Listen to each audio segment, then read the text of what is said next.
उन्हाळ्यामध्ये बाहेरून जाऊन आलो की पावले आपोआपच फ्रीजकडे वळतात. फ्रीजमधील थंडगार पाणी पिऊन मनाला शांतता मिळते. पण ही मनाला मिळणारी शांतता आरोग्यासाठी मात्र हानिकारक असते. त्यावेळेसाठी आपल्याला फ्रीजमधील पाणी आवडतं, पण ते आपल्या आरोग्यासाठी चांगलं नसतं. त्यामुळे बाहेरून आल्यावर माठामधलं पाणी पिलं ना, तर मनही शांत होतं आणि आरोग्यही छान राहतं. उन्हाळ्यामध्ये मातीचा माठ आपल्या प्रत्येकाच्या घरामध्ये असायलाच हवा आणि माठामधील पाणी अगदी थंडगार होण्यासाठी छान टिप्स आहेत. तर सर्वात आधी माठ कोणता घ्यायचा ते पाहूयात.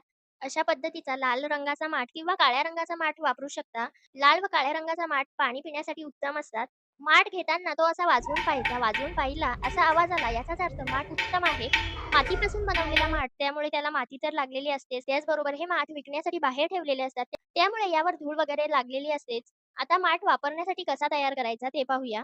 तर सर्वात आधी अशी साधी घासणी घ्यायची. तारेची घासणी घेऊ नका. जे आपण रोजच्या वापरामध्ये साधी घासणी वापरतो तीच घासणी वापरा आणि रोजच्या वापरामध्ये तुम्ही जे भांडी घासण्यासाठी साबण वापरता तीच घ्या. आता या घासणीने माठ हलक्या हाताने घासून घेऊया. बाहेरून व आतून दोन्ही बाजूंनी व्यवस्थित घासून घ्या. आतल्या बाजूने तर व्यवस्थित घासून घ्या. संपूर्ण माठ हलक्या हाताने व्यवस्थित घासून घेतला. त्यानंतर या माठाला आपण स्वच्छ पाण्याने धुवून घेऊया. 2 ते 3 वेळा माठ व्यवस्थित धुवून घेऊया. यामुळे माठावर लागलेली धूळ माती निघून जाईल. त्यानंतर आता हातावर मीठ घ्या. 1 चमचाभर मीठ पुरेसं. आता हे मीठ माठाला चोळून घ्या व अशा साध्या घासणीने पुन्हा एकदा माठ व्यवस्थित स्वच्छ घासून घ्या. हलक्या हाताने माठ घासा. जास्त जोर लावू नका. तर मिठाने माठ घासून घेतला. त्यानंतर इथे मी अर्धी लिंबाची फोड घेतली आहे. या लिंबाच्या फोडीने आपण माठ आतल्या बाजूने व बाहेरच्या बाजूने घासून घेऊया. आता लिंबाच्या फोडीमुळे माठ घासल्यामुळे ना, माठाला जो मातीचा वास येत असतो ना, तो निघून जातो. तर लिंबाच्या फोडीने व्यवस्थित आतमधून माठ घासून घ्या. म्हणजे पूर्ण मातीचा वास निघून जाईल. त्यानंतर आता माठ पुन्हा एकदा स्वच्छ धुवून घेऊया. माठ धुवून घेतला. आता यामध्ये पाणी भरण्यासाठी हा माठ तयार झालाय. तर आता आपण यामध्ये पाणी भरूयात. पूर्ण माठ भरून घेतला. यावर झाकण ठेवूयात आणि आता हा माठ असाच रात्रभर ठेवून देऊयात. रात्रभर ठेवा किंवा 7-8 तासांसाठी ठेवून दिलं तरी सुद्धा चालेल.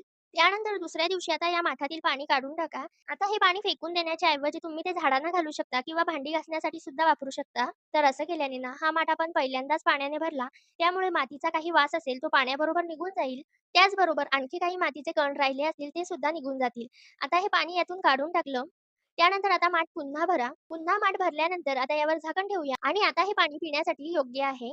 पण माठातील पाणी फ्रीजसारखं थंडगार हवंय ना, एक सुती कपडा घ्या. तो पाण्याने पूर्ण भिजवून घ्या आणि माठाच्या भोवती गुंडाळून घेऊ. म्हणजे या ओल्या कपड्यामुळे माठ थंड राहील आणि यामधील पाणी दुप्पट थंडगार होतं.